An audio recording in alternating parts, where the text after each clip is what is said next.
Bisnis budidaya ikan lele skala kecil dan komersial semakin populer dari hari ke hari.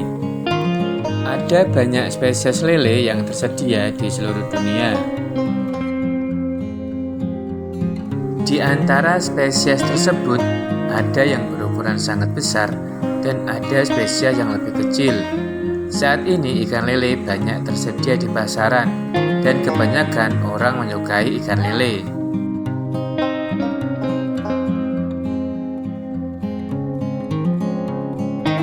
Namun saat ini masyarakat mulai tertarik untuk membudidayakan lele dan mendirikan peternakan lele skala besar maupun kecil secara komersial.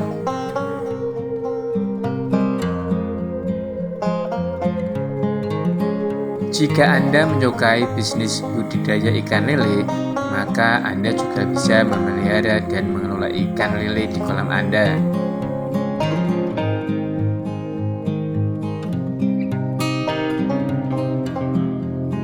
Memulai bisnis produksi lele skala kecil atau komersial sangat mudah dan sederhana, bahkan para pemula juga bisa membesarkannya.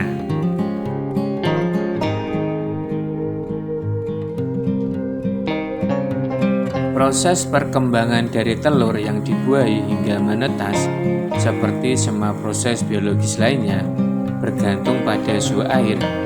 Semakin tinggi suhu air, semakin cepat telur menetas. Prinsip umum inkubasi telur lele adalah air diperbarui untuk menyediakan oksigen dan setelah menetas, larva dipisahkan dari jangkang telur yang tersisa dan telur mati.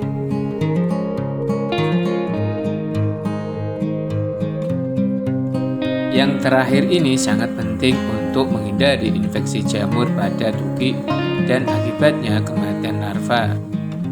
Teknik inkubasi berikut biasanya digunakan.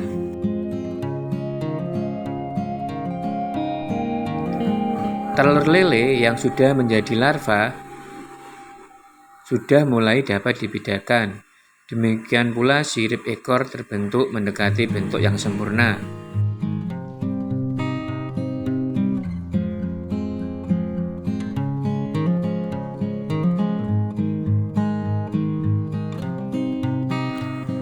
Setelah berusia 2 minggu atau 14 hari pos larva yang kuning telurnya telah habis dan organ tubuhnya telah terbentuk sampai larva tersebut memiliki bentuk menyerupai ikan dewasa.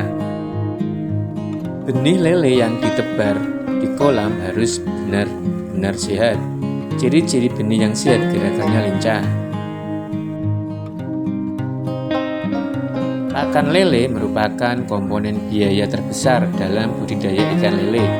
Ada banyak sekali merek dan ragam pakan di pasaran. Pakan lele yang baik adalah pakan yang menawarkan Food Conversion Ratio atau VCR lebih kecil dari 1. VCR adalah rasio jumlah pakan berbanding pertumbuhan daging. Semakin kecil nilai VCR, semakin baik kualitas pakan.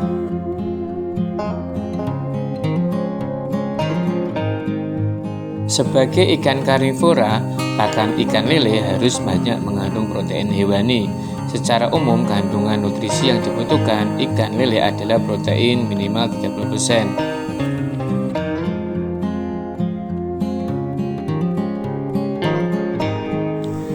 Berbagai pakan ikan lele atau pelet yang dijual di pasaran rata-rata sudah dilengkapi dengan keterangan kandungan nutrisi. Tinggal kita pandai-pandai memilih mana yang bisa dipercaya. Pakan harus diberikan sesuai dengan kebutuhan. Secara umum, setiap harinya ikan lele memerlukan pakan 3-6% dari bobot tubuhnya. Misalnya, ikan lele dengan bobot 50 gram memerlukan pakan sebanyak 2,5 gram atau 5% dari bobot per ekor. Kemudian setiap 10 hari ambil sampelnya, lalu timbang, sesuaikan lagi jumlah pakan yang diberikan.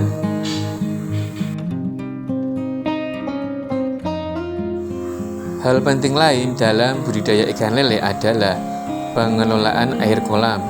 Untuk mendapatkan hasil maksimal, kualitas dan kuantitas air harus tetap terjaga.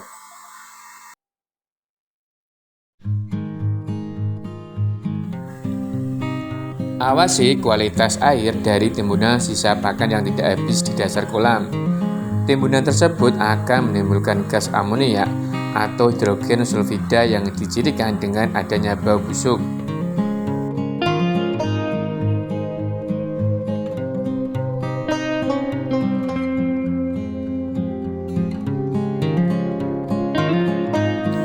Ikan lele bisa dipanen setelah mencapai ukuran 9-12 ekor per kilogram. Ukuran sebesar itu bisa dicapai dalam tempo 2,5-3,5 bulan dari benih ukuran 5-7 cm. Berbeda dengan konsumsi domestik, ikan lele untuk tujuan ekspor biasanya mencapai ukuran 500 gram per ekor.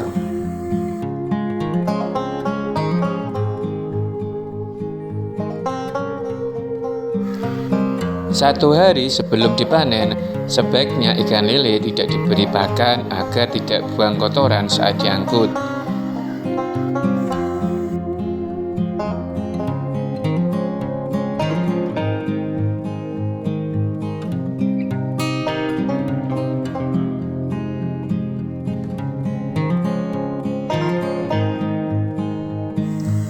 Pada saat ikan lele dipanen, lakukan sortasi untuk memisahkan lele berdasarkan ukurannya karena ini akan meningkatkan pendapatan bagi peternak.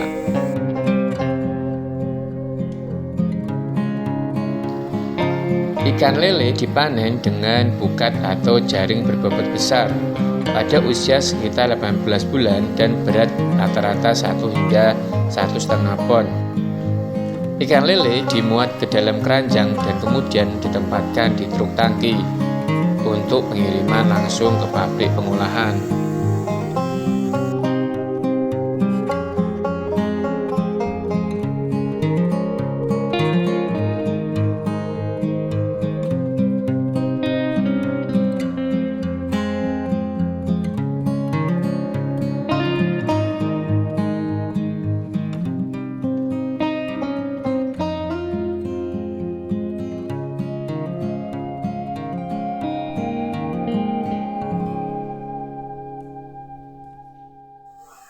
Setelah dipanen, lele yang masih segar dibawa ke industri untuk diproses selanjutnya.